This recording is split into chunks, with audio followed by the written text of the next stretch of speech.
Karl Soehnlein came to the Stateline Hawkwatch in 2011. He's been actively involved with it ever since. Currently, he schedules volunteers to cover every day of the Hawkwatch from early September till the middle of November. And let me welcome you again, Karl. We're so glad you're here with us tonight. Thank you. Thank you, Anne. Thanks for inviting me. And hopefully it's an interesting presentation for everybody. And if you haven't been to Stateline, you'll come up and join us. It's a unique place, and probably one of the big reasons the photographers show up is on that slide. Those two peregrines have to be the most photographed peregrines on the East Coast. They're friendly, they don't mind people, they keep their distance, and if you get in their way, they just move on, but they come back. And we figured out that he's roughly 17 years old. There was an article in 2007 that featured the male. And we kind of went back and said, okay, if he was breeding in 2007, he probably was born in around 2004. So we're thinking he's about 17 years old. So Stateline Lookout there's the lookouts, the lower and upper, and it's located on the Hudson River, 530 feet above the river. And beautiful views up the river towards the Tappan Zee Bridge and downriver towards Yonkers and the Bronx. The Hawkwatch was started in 1996 by Lynn Pearson, and she covered it for almost 10 years on the weekends in the fall. Unfortunately, Lynn came down with cancer and passed away in 2007. And then the Hawkwatch lay dormant for a few years. And then in 2010, Stiles Thomas, I don't know if you know Stiles, but he's very big in the birding community. Stiles will turn 98 this Christmas. So he restarted the Hawkwatch in 2010, weekend basis only. And then 2011, it was started being covered every day. So we usually go from early September, right around Labor Day or after Labor Day, till the middle of November on a scheduled basis. And then from the middle of November to the end of November, there's a handful of us that show up for a few hours each day. So we cover from early September to the end of November. Stiles also started the Mount Peter Hawkwatch back in 1957. And then in 1970, he started the Hook Mountain Hawkwatch. And Stiles was a resident of Allendale, New Jersey. And there was this old celery farm, which was a swampy area that they wanted to put housing in. And he fought hard for that, and it's now known as the Celery Farm. Maybe some of you have been over there. So Stateline Hawkwatch has a number of benefits, especially for us more mature people. There's a parking lot with lots of parking, except on the weekends. That's getting pretty bad, especially since COVID, as there's more hikers out. It's a short walk to the lookout. There's a cafe, good food, friendly staff, and most importantly, there are restrooms. They come in quite handy when you're spending hours up there on a cool day. So we're there as ambassadors for the Palisades Interstate Park Commission. We observe and count the migrating raptors, and we're there to educate the public. And that's a big part of what we do up there. It's not just a matter of looking at the skies and finding the raptors coming through, but actually answering people's questions. Typically, what are you doing is the first question. And secondly, it's how do you know you're not counting the same bird twice? And the standard answer is altitude and attitude.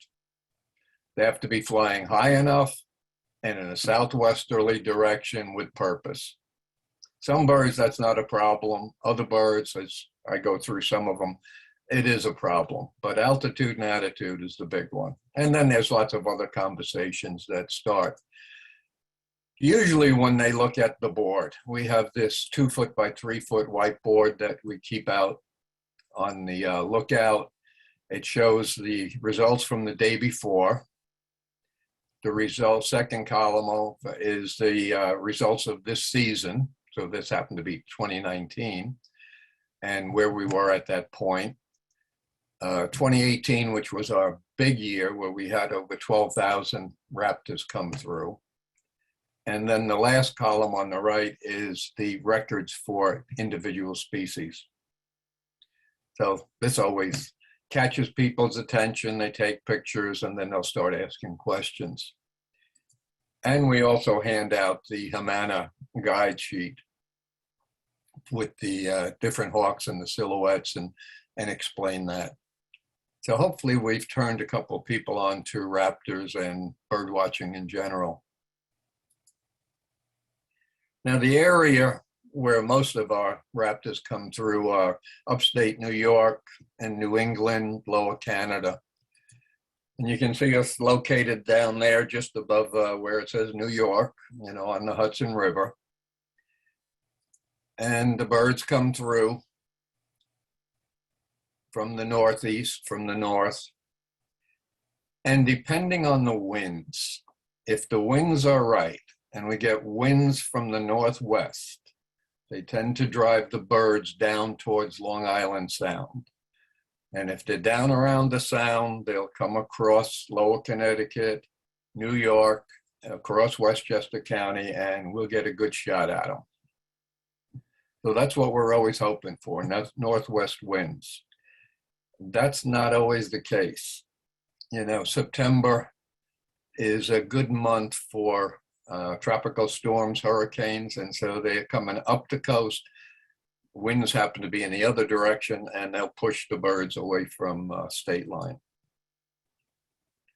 So here's a closer look of the area, Stateline on the Hudson. And there are a number of hawk watchers in the area that we watch. How are they doing? What are they seeing? What are they getting? And which way are the birds going?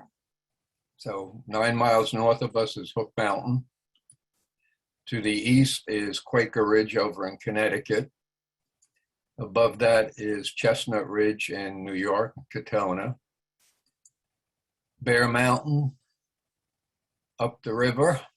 And then Mount Peter over by Greenwood Lake. They're the highest. They're at 1,200 feet while we're at 530. And then to the southeast, we have Montclair. And so sometimes if the winds are right and the birds are flying in the right direction, they might hit Quaker Ridge, Stateline, and Montclair because they're pretty much on a straight line. So we look at raptors, and a raptor is defined as having excellent eyesight, sharp talons for seizing prey, and a hooked bill for tearing prey apart, which is why I guess all the turkey vultures and the black vultures are included in the raptor count. Because some people just don't want to count them. You know, they're not real raptors, but they are, and we get lots of them.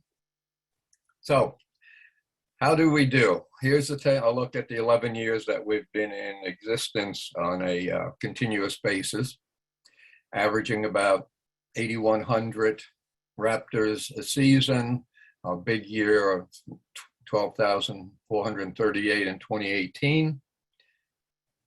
And you can see we've had up and down years. This year looked like it was going to be a really down year. We didn't think we'd do as well as last year. And yet we came out over 2,000 ahead. So black vultures were just about average, a little above average. They're tough to count. They're residents. They hang out right on the cliffs, right in the trees around us. They're going up and down the river all the time. So it's really hard to find the ones with altitude and attitude. Are they high enough? Are they out of sight? Did they go in the right direction? And hopefully an hour later, the 5 that went south are not coming up the river. which has happened more than once. Turkey vultures, on the other hand, are residents also, but the ones we count are mostly your turkey vultures on the other side of the river. We see them over White Plains, over Yonkers. They'll kettle, they'll stream, they'll come across the river. And this year we had 3,469 turkey vultures, which was a record for us. And it really saved our year. Ospreys, another problem. They show up in early August. We start counting in September. They're flying up and down the river, hanging around in Piermont Pier for the night. So again, it's finding those birds that are moving through so we can count them. And I think we're doing a better job, which probably is indicative of the lower numbers after that 956 we had. Bald eagles, same problem. You've got them up on the Hudson. We've got them on the Palisades. Believe there's one up in Grandview. I know they're in Rockland State Park. And on any gusting windy day, that winds at 25 miles an hour or more, we'll see eagles up and down the river all day long. And really, really hard to count. So this year we were basically counting immatures and those few matures that, again, high enough in the right direction. But good sighting of eagles. Northern Harrier is one of our favorite birds. We get just about one a day for the 3 months that we're there. Beautiful bird to see, different flight pattern and different looks. Sharp-shinned hawks are on the decline everywhere, although this year we were just about average, had a good year, but they definitely are not as many as we would like to see. Beautiful little bird, and of course hard to tell from its cousin, the Cooper's hawk, and maybe we're doing a better job defining the two because we're getting more Coopers lately.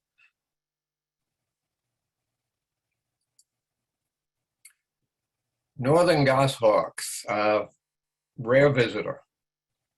We had a number of them in the beginning of, you'd see 9 back in 2012. We had 0 in 2021. And I think this has a lot to do with the weather again. It's not cold enough. It hasn't really been cold up north. There's no reason for these immatures to come south and pay us a visit. But they're always a sight to see. Last year we were lucky. We had a goshawk, a golden, and a roughleg. So that was our trifecta for last year. Red-shouldered hawks get a trickle that come through in September and the first half of October. And then in the second half of October, they start picking up. And that's where the majority of them come, October, November, late October, November. And this year we had a good number of 337. And some of them come across the river. They must be spending the night over in Westchester, and they'll come across in the morning and we get nice shots looking down at them as they find the thermal and start coming up and getting over the cliffs. Here's a hawk that we really need those northwest winds for. We had 917 this year, the broadwing. It's the most spectacular. It's the 2-week period in the middle to late September, roughly from about the 12th to the 26th, where the majority will come through. And when you see them in, groups of 20, 30, 40, 200, 800, 1,000. And really, it's a sight to see. And this year we didn't get them. Mount Peter, 25 miles to the north of us, got over 6,000. 25 miles to the south, we got 917. And so Quaker Ridge didn't do much better, nor did Hook Mountain. So they must have gone further north and then came over Mount Peter. And that's what they look like when you see them in numbers. There's a large kettle that came through a few years ago. And if you want to count them, there's 237 in that picture.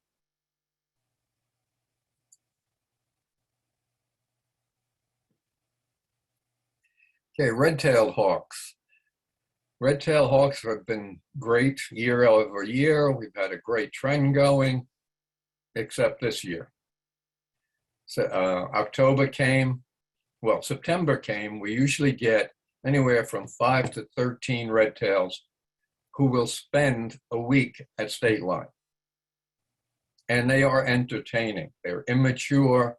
They chase one another. They chase the turkey vultures, the black vultures. They have a duke it out with the ravens.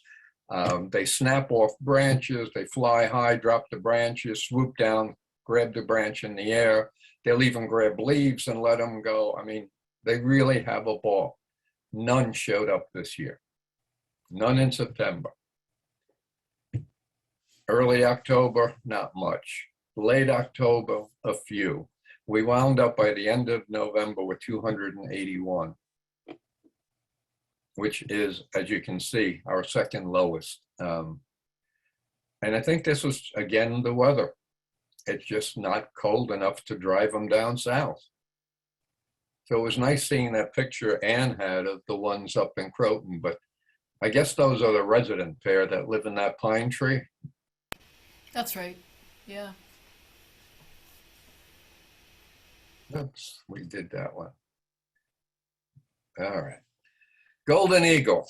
This was a good year for some reason for all the hawk watches. I think every one of them had at least 1, 2, 3, 5, 7. We were lucky we had 3, and they were 3 fairly close ones. And I finally got to see one. Didn't see this one, missed it by a couple hours. Joe Koshemi lent me his picture, but that was one that flew really close. We had a kettle of turkey vultures, about 18, 19 turkey vultures over Hastings. And we were looking at them. Somebody said, take a good look. Maybe there might be something in there. And sure enough, I looked, and down at the bottom, I see this eagle. I see, bird with flatter wings, bigger bird. And I go, wait a minute, that bird doesn't have a head. And just about that time, somebody yelled out, that's an interesting bird at the bottom. Get a look at it. And sure enough, it was a golden eagle. So I finally got to see my first. I have yet to get a picture of one because my camera was on the other wall from where I was. And by the time I got it, the bird was gone.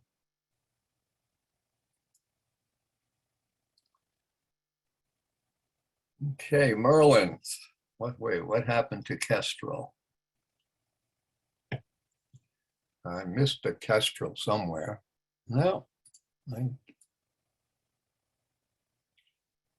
I guess I missed the slide.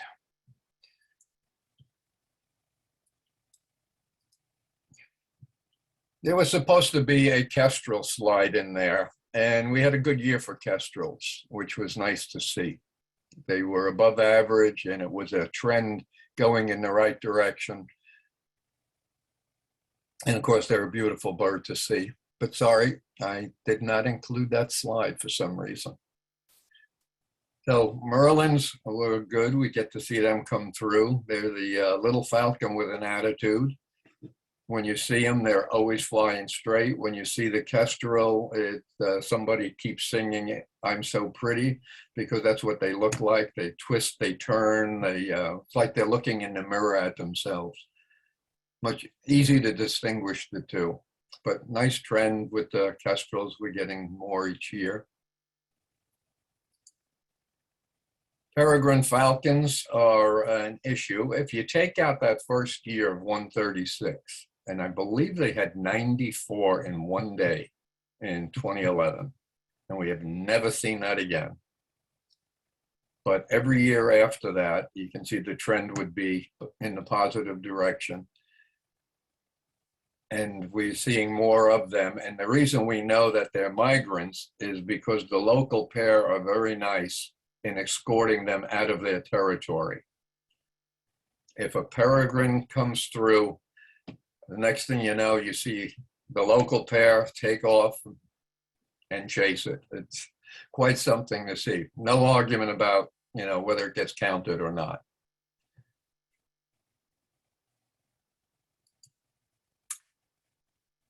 And this, for the last few years, we've been counting monarch butterflies, and this was a really, really good year. We had 447 on one day.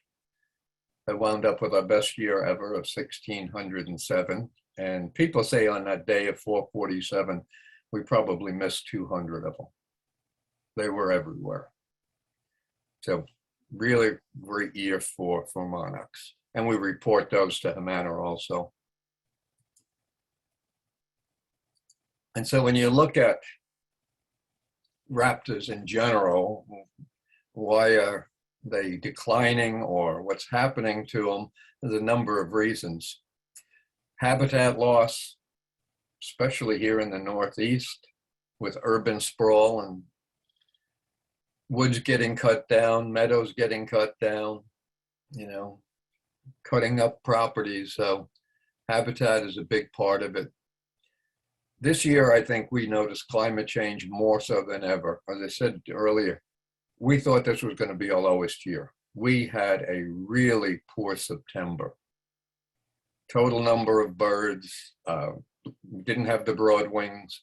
It just didn't look like it was going to be a good year.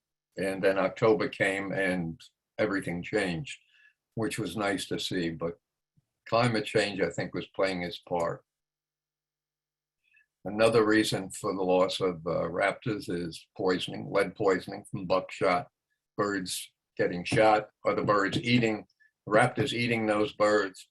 Of course, herbicides and insecticides, because we don't like bugs and we don't like weeds, and so we spray everything, and we have gorgeous green lawns. Collisions with vehicles, wind turbines, power lines, windows, airplanes, trains. It's just a major problem and a big reason for birds being lost. Electrocution on power lines. Persecution and hunting. I don't know that those are that big anymore, but they definitely play a role. Diseases. And imprinting. Too many birds depending on people. Getting used to people feeding them and not being able to handle things on their own. So these are just some of the reasons why you see a decline, but things to keep in mind. And so that's basically Stateline Hawk Watch. These are the raptors that we look for. If you've got nothing to do in September, October, and November, come up and join us. With more eyes we have, the better the count is, the more fun we have. Good bunch of people up there, and hopefully we'll see a day with those broadwings coming through again next fall. If you're not following us, Stateline Hawk Watch is on Facebook, and is my email if anybody needs. We want to thank you for joining us tonight on Zoom for this program. Visit our website to see other upcoming events at sawmillriveraudubon.org. And we wish you, as always, good health and good birding.